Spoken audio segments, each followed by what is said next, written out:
Mr. Chairman, ladies and gentlemen, do you think you might have it in you to become an ambassador for the true meaning of the Olympic spirit? Well, if you've been watching television, the Winter Olympics are over. How will we pass the time? But in less than 2 years, they will light the eternal flame on Mount Olympus and take it to Rio de Janeiro for the next main Olympics. Have you ever thought what that eternal flame really means? Well, 2,000 years ago in ancient Greece, when they lit the eternal flame, the athletes competed as individuals, just as themselves. They actually had to say that they had no support from anyone. There were no corporate sponsors, and at the end of the games there was certainly no ghastly National League of Medal table, where each country would say how many medals had been won. Didn't exist. What happened was that the winners stood on a podium and they gazed out over a shimmering blue sea and Mount Olympus, and their only reward was a little wreath of olive leaves round their head. And that was the spirit of individual achievement. And that's why I want to ask you this morning if you can possibly think of becoming an ambassador for the true meaning of the eternal flame. Well, for Rio de Janeiro, the Olympic Committee has announced that the Games will be entirely financed by private sources. And private sources means sponsorship from the big companies. And who do you think those big companies might be? Well, the front runners at the moment are Kentucky Fried Chicken, McDonald's, various purveyors of junk food, own those lovely soft drinks that are specially formulated to dissolve children's teeth.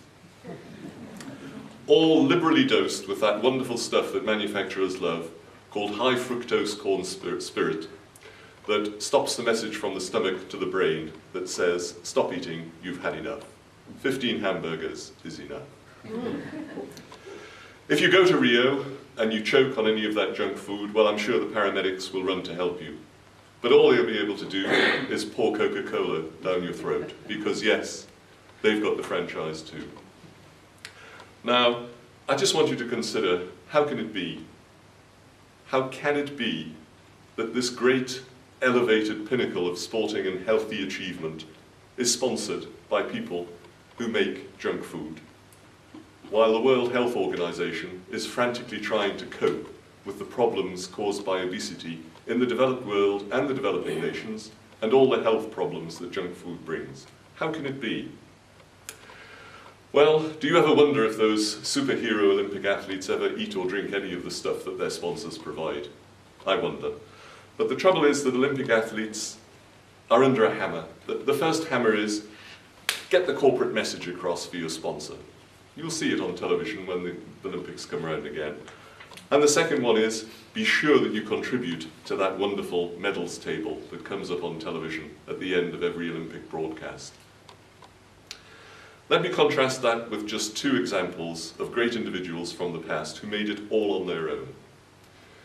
The undisputed star of the 1948 Olympics held in London was a Dutch woman called Fanny Blankers-Koen. She was a housewife. She had 3 young children. She trained in her local park, all on her own. She had no bicycle that she went training out in the streets.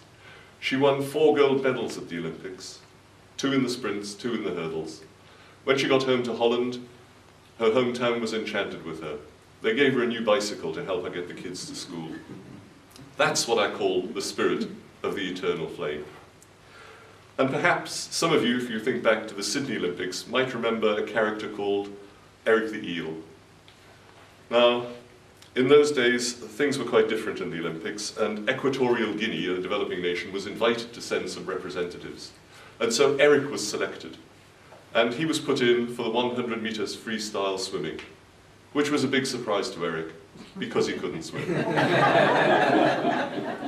So he went to his hometown, he went to the local hotel, and in the small hotel swimming pool, a lot smaller than this room, he did his best to train. When he got to the Olympics and he saw the 50-meter Olympic pool, he nearly fainted. But the other 2 people who were in his heat made false starts, so Eric was on his own, an individual. And he floundered his way down the first 50 meters in the slowest time ever recorded. In the 50 meters coming back, he nearly drowned. But he made it. He got there, to rapturous applause from the crowd. And people said, well, That's the spirit of the Olympics, and he did it all on his own, an individual achievement. So what can you do as an ambassador for the next Olympic Games? I'm not going to ask too much of you, and it doesn't matter whether you go to Rio de Janeiro or not. You can obviously if you want, but if you don't, it doesn't matter whether you're in Cheltenham or Swindon or Cardiff or anywhere else. What I want you to do is every time you see someone attempting to put a lump of junk food in their mouth, I want you to go up to them and take it away and say, "You'll never get to the Olympics eating that trash." Now, I realise you might get a few black eyes out of this, but think of the good you'll be doing.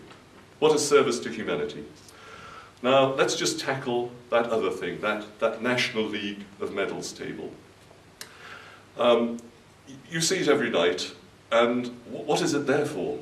Because that was never the spirit of the Olympics. How many medals Canada got compared to America or anything else? It just was never there. I'm not saying anything against national pride in sport. There are lots of sports where it takes part. Football, rugby, the rugby. But it never had a place in the idea of the eternal flame. It just wasn't there. The spirit of the Olympics was the individual. So your second task as an ambassador is, I want you to train your thumb up to be an Olympic thumb. And what I'm asking you to do is perhaps, as you go through life, try picking up the kettle with one thumb, or plant the petunias with your thumb, or if you're really keen, you can do thumb press-ups. That's really cruel, but it does work. And it will give you a thumb to be proud of. If you wiggle it like that, it even looks like the eternal flame. So, when it comes to the Rio Olympics and you're sitting there watching them on television, then think of yourself as an ambassador.